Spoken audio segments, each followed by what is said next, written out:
ఓం విఘ్నేశ్వరాయ నమః. ఓం సమర్థ సద్గురు సాయినాథాయ నమః. శ్రీ సాయిలీలామృతం అధ్యాయం 2.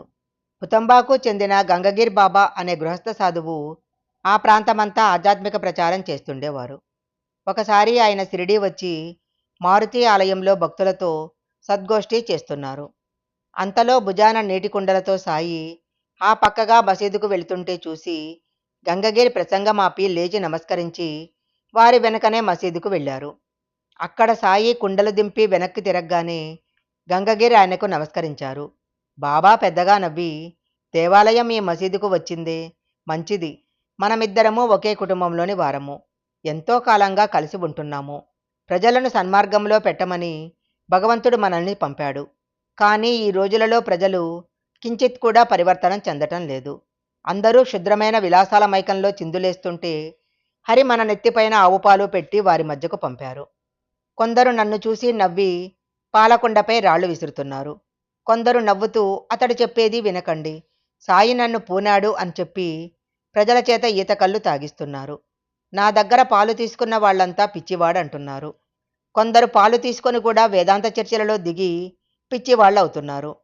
సత్సంగం పట్ల విశ్వాసమో గౌరవమో పోయి అసత్యాన్నే ఆచరిస్తున్నారు అని ఎంతో బాధగా గంగగిరి చేతులు పట్టుకొని, పోయేవాడు పోతాడు, నిలిచేవాడే నిలుస్తాడు. చిత్తశుద్ధితో తరించే మార్గం చెప్పటమే మన పని అని చెప్పి తన ఆసనంపై కూర్చున్నారు. అప్పుడు గంగగిరి తన భక్తులతో, పేడకుప్ప వంటి ఈ గ్రామానికి ఎంతటి రత్నం లభించింది.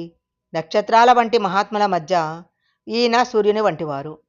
మీరు పిచ్చివాళ్లు కాబట్టి ఈయనను విడిచి ఎక్కడెక్కడో వెతుకుతున్నారు అన్నాడు. అలాగే ఒకసారి శ్రీ అక్కలకోట స్వామి శిష్యులైన శ్రీ ఆనందస్వామి యవల దగ్గర ఉన్న సవర్గావులోని మఠంలో కొద్ది రోజులున్నారు.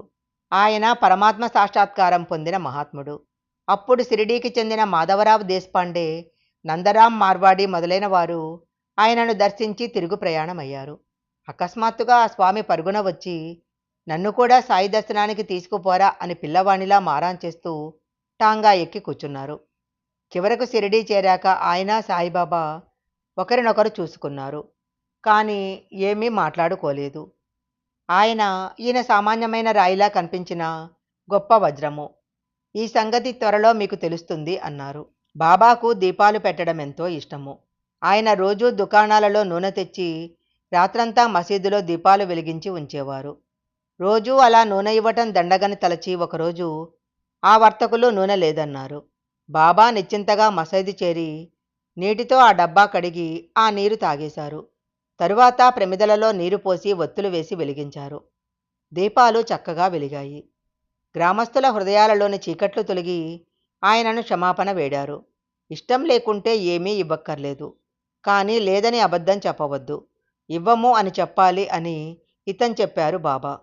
ఈ లీల సంగతి ప్రాంతమంతా పాకింది. మెరుపు ఉరుము రానున్న కుంభవృష్టిని సూచించినట్లు మానవాళికి ఆయన నుండి దివ్యలులలో వర్షించనున్నాయనే తెలిపే శంకారావమైంది ఈ లీల. నిజానికి ఆయన మసీదులో నివసించసాగాక ఆయన చరిత్రలో మరొక ఘట్టం ఆరంభమైంది.